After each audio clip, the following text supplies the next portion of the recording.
स्वागत है आपका आज की पोस्ट में। विश्व में अनेक ऐसी एजेंसियां हैं जो समय समय पर अपने हिसाब से विश्व के देशों को रैंकिंग देती रहती है। यह रैंकिंग अलग अलग क्षेत्रों में होती है। हमारी आज की पोस्ट भी इसी पर होने वाली है। वर्ष 2023 के ताकतवर सेनाओं की रैंकिंग जारी हो चुकी है। इस बार इसमें भारी उलटफेर देखने में नजर आ रहा है, जो आज से पहले कभी नहीं हुआ।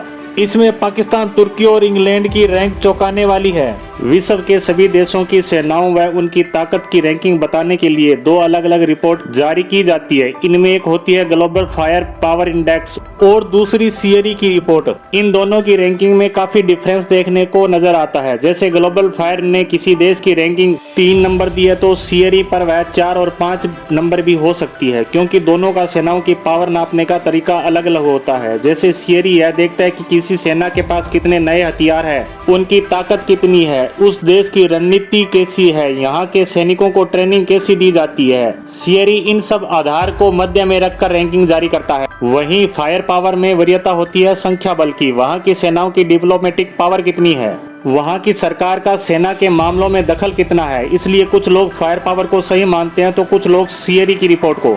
अब आगे बढ़ते हैं। 2023 को लेकर सीएरी की रिपोर्ट नहीं आई है, परंतु फायर पावर ने रिपोर्ट जारी कर दी है, जिसमें काफी परिवर्तन देखे जा सकते हैं। हम इसे नीचे से शुरू करते हैं। 10 नंबर पर है इटली, जबकि आने वाले साल तक यहाँ तुर्की आ जाएगा। मैं ऐसा क्यों कह रहा हूँ, इसका कारण है तुर्की अभी 11वें नंबर पर है।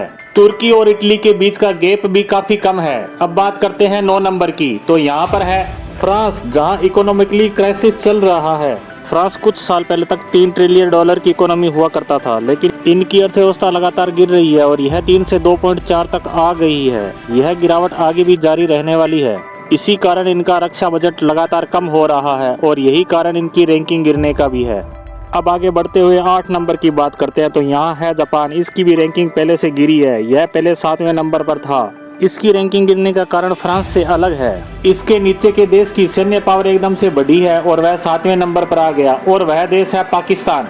यह सबको चौंकाने वाला है, क्योंकि यह पहले 9वें नंबर पर हुआ करता था, जो एकदम से 7वें पर आ गया। इसका कारण बताया गया है कि पाकिस्तानी सेना का दखल वहां की सरकार में बढ़ा है। वहां की सरकार के फैसलों में सेना की मोहर लगती है, यहाँ तक कि वह तख्ता पलट भी कर सकती है। यह सब 2022 में इमरान सरकार के तख्ता पलट के रूप में नजर आया ही था।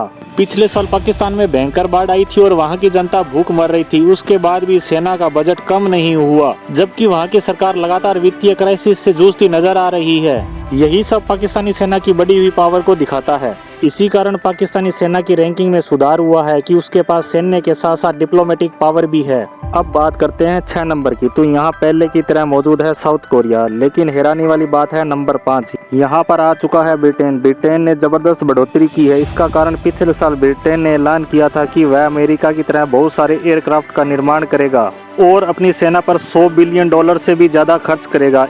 इसी से उसकी रैंकिंग में सुधार आया है। अब बात करते हैं 4 नंबर की, तो पहले की तरह यहाँ मौजूद है भारत। इस रैंकिंग पर भारत लगातार पिछले कई सालों से जमा हुआ है और उम्मीद करते हैं भविष्य में भारत इससे आगे ही जाएगा। वहीं 3 नंबर की बात करें तो यहाँ है चीन। इससे आगे हमेशा की तरह रूस, और 1 नंबर पर तो आपको पता ही होगा विश्व महापावर अमेरिका ही विराजमान है। इस साल की रैंकिंग में सबसे बड़ा उलटफेर ब्रिटेन, पाकिस्तान और तुर्की का है, जहां ब्रिटेन और पाकिस्तान ने अपनी रैंक को सुधारा है और तुर्की से उम्मीद की जा रही थी कि वह अपनी रैंकिंग को सुधारकर 10वें नंबर पर आ जाएगा, परंतु ऐसा नहीं हुआ, क्योंकि पिछले कई सालों में तुर्की ने अपने सैन्य बजट को भी बढ़ाया है और नए नए हथियारों का भी निर्माण किया है। इन्हीं रैंकिंग की जानकारी के साथ आज की पोस्ट को यहीं विराम देते हैं। धन्यवाद।